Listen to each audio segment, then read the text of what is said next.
Hello, hello mga kabayan! Kung ang hanap nyo ay sakit ng katawan sa inyong trip, eto ang gawin nyo, ang trip namin sa Japan. Naglibot muna kami sa Osaka. Take note, one day lakad din ito ha.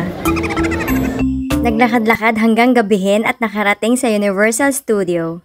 Habang hinihintay namin ang bus namin na 10 PM pa dadating papuntang Tokyo.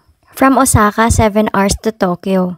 At para nga makatipid, hindi kami nag-bullet train na kukunin niya lang sana ng 3 hours, kundi kami ay nag-bus to 7 hours.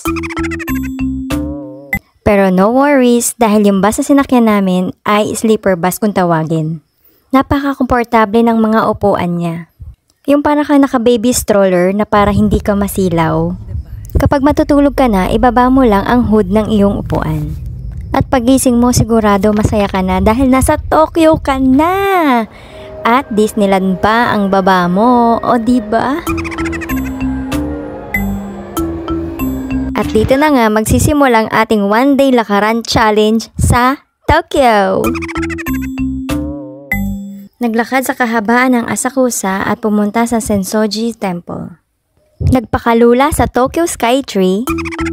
At ayun nga si Habi, pagod na, umupo na sa tabi.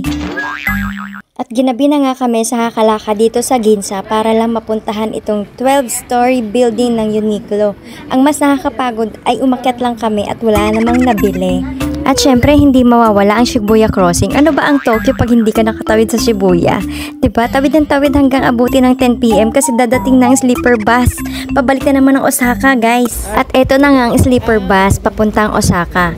So ayan guys, kung gusto nyo na ihilang ang pahinga sa gala, mag one day Tokyo na kayo, try nyo. Uuwi talaga kayong himay ang buong katawan. Bye!